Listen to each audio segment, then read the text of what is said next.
A plan is approved, but the next quarter goes badly, and everyone instantly blames the original choice. Another team takes the same risk, wins by luck, and calls the decision brilliant without checking the process. This happens because outcomes feel like truth, even when chance played a large role. When uncertainty is ignored, the mind treats a single result as a verdict on skill. Bad evaluation leads to repeating hidden mistakes, while good evaluation creates a learning loop after every decision. Over time, this changes careers, relationships, and investments because feedback becomes unreliable and confidence becomes distorted. An executive reviews a failed launch and fires the team, even though the plan matched available information. A poker player loses with the best hand and still knows the play was right. In the next minutes, we will build a method for judging choices, stating confidence, and learning faster. This video is inspired by Thinking in Bets by Annie Duke, and please subscribe for more decision tools. A high-quality decision can still be considered such, even if the outcome is unfavourable, as chance can significantly impact short-term results. Grading a decision based on its outcome, rather than the available information and reasoning, can be misleading. This approach unfairly penalises good processes following unlucky results and rewards careless processes after lucky outcomes. Such a system reverses the learning process, as people may update their beliefs incorrectly and develop habits based on random events. In poker, a player might push chips in with the best odds and still lose due to a single card. On the road, a driver might run a red light once and avoid a crash, then repeat the behaviour. Both scenarios illustrate that outcomes alone are weak indicators of decision quality in uncertain environments. To improve choices, the first step is to distinguish what was within your control from what was random. After an outcome, write down the information you relied on, your assumptions, and what you would repeat. Then, consider which parts could have changed the result and which were outside your control. Every choice commits you to a future, behaving like a bet on what is true. A bet is not just gambling, it is any decision made under uncertainty with more than one possible outcome. When you treat choices as bets, you stop demanding certainty and start measuring confidence in degrees. This approach prevents the common habit of framing predictions as certain, then rewriting the story after the fact.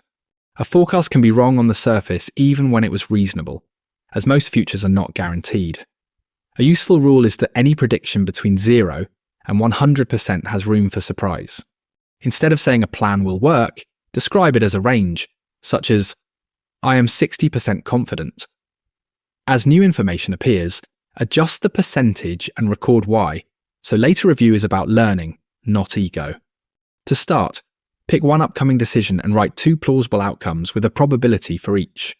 This small step turns vague confidence into something measurable, making better conversations possible with others.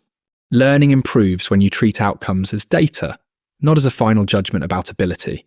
The key is to decide whether a result belongs more to luck or skill, based on evidence.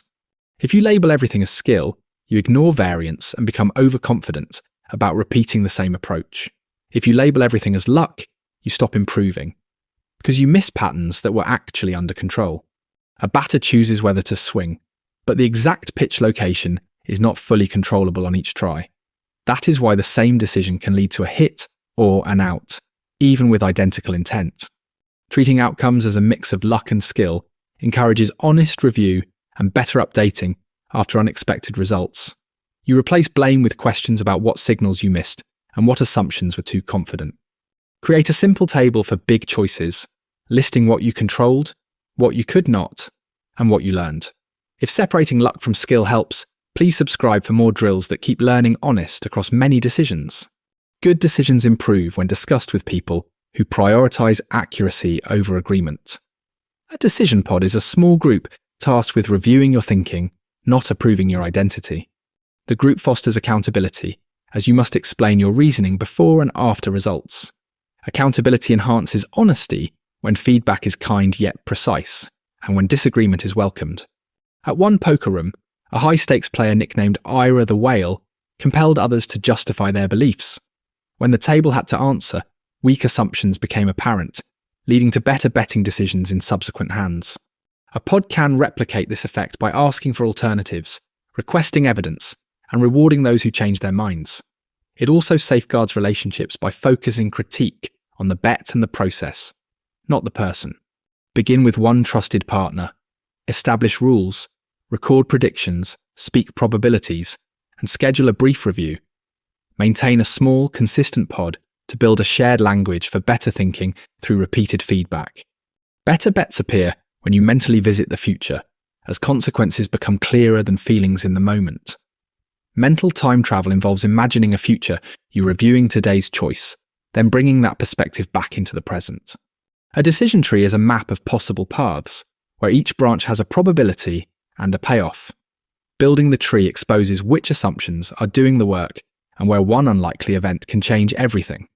Backcasting starts from a desired future and works backward to identify the steps and obstacles on the path. A premortem starts from failure and works backward to list the causes, so prevention becomes part of planning. These tools reduce surprise by making uncertainty visible and forcing you to name the conditions for success. They also make it easier to change course early, as warning signs were defined before emotions were involved. For one upcoming choice, sketch 2 future outcomes, assign probabilities, then backcast the next 3 actions. Then run a premortem for the same choice and convert the top 3 failure causes into safeguards you can test. A better life under uncertainty comes from improving how choices are judged, not from trying to predict perfectly. The core shift is treating decisions as bets, then separating process from outcome so learning stays accurate. First, write down the reasons for a choice before you know what happens to stop resulting. Second, speak uncertainty and probabilities, because a 90% call can still lose and teach something. Third, review outcomes by placing them in luck and skill buckets, then update beliefs with curiosity. Fourth, use a decision pod to keep accountability real and to invite corrections before mistakes harden. Finally, use mental time travel with backcasting and premortems to surface risks and actions early. When these steps repeat, confidence becomes calibrated, conversations become clearer, and regret shrinks because reasons were recorded. The next uncertain choice will still be a bet, but it can be a better bet with practice. If you want a calmer process for uncertain choices, please subscribe for more guidance that turns doubt into better bets.